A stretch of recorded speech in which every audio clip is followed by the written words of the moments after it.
തഞ്ചാവൂർ യാത്രയിൽ ചിലർക്കെങ്കിലും മിസ്സാകുന്നൊരു സ്ഥലമാണ് ധാരാസുരം ഐരാവതേശ്വര ക്ഷേത്രം. കുംഭകോണത്തിനടുത്ത് ധാരാസുരത്ത് സ്ഥിതി ചെയ്യുന്ന ഈ ക്ഷേത്രം നിങ്ങളെ ഒരിക്കലും നിരാശപ്പെടുത്തില്ല.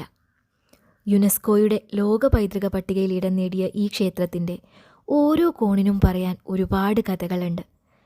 12-ാം നൂറ്റാണ്ടിൽ ചോള ചക്രവർത്തിയായിരുന്ന രാജരാജൻ രണ്ടാമനാണ് ഈ മഹാക്ഷേത്രം പണികഴിപ്പിച്ചത്. മഹത്തായ ചോളക്ഷേത്രങ്ങൾ എന്നറിയപ്പെടുന്ന 3 ക്ഷേത്രങ്ങളിൽ ഒന്നാണ് ഐരാവതേശ്വര ക്ഷേത്രം.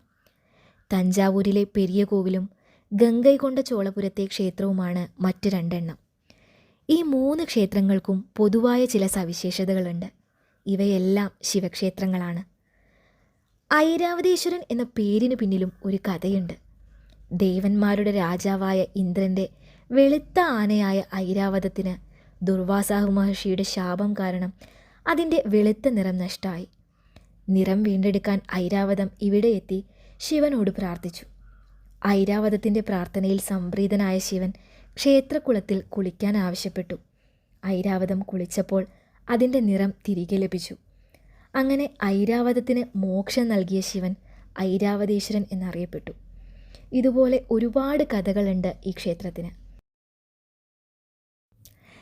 കലയെയും ചരിത്രത്തെയും ഒക്കെ ഇഷ്ടപ്പെടുന്ന ഒരാളാണ് നിങ്ങളെങ്കിൽ എന്തായാലും കണ്ടിരിക്കേണ്ട ഒരു സ്ഥലം തന്നെയാണ് ധാരാസുരം ഐരാവതേശ്വര ക്ഷേത്രം. വൈകുന്നേരം ഒരു 4 മണിയോടെ നിങ്ങളിവിടെ എത്തുകയാണെന്നുണ്ടെങ്കിൽ തിരക്കുകളൊന്നുമില്ലാണ്ട് നിങ്ങൾക്ക് ഇവിടെ മൊത്തം ചുറ്റി നടന്ന് കാണാം. ഒപ്പം അടുത്തുള്ള നെയ്ത്ത് കേന്ദ്രങ്ങൾ കാണാനും അവിടെ നിന്ന് സാരികൾ പർച്ചേസ് ചെയ്യാനുമുള്ള ഓപ്ഷൻസ് ഉണ്ട്. ട്രിച്ചിയിൽ നിന്നും തഞ്ചാവൂരിൽ നിന്നുമൊക്കെ ബസ് വഴിയോ ട്രെയിൻ വഴിയോ നമുക്ക് കുംഭകോണത്തെത്താം. അവിടെ നിന്ന് ധാരാസുരം വരെയുള്ള ബസ്സുകൾ നമുക്ക് കിട്ടും. അങ്ങനെ നല്ലൊരു ഫിൽറ്റർ കോഫിയൊക്കെ കുടിച്ച് നമുക്കിവിടെ നിന്ന് യാത്ര തിരിക്കാം.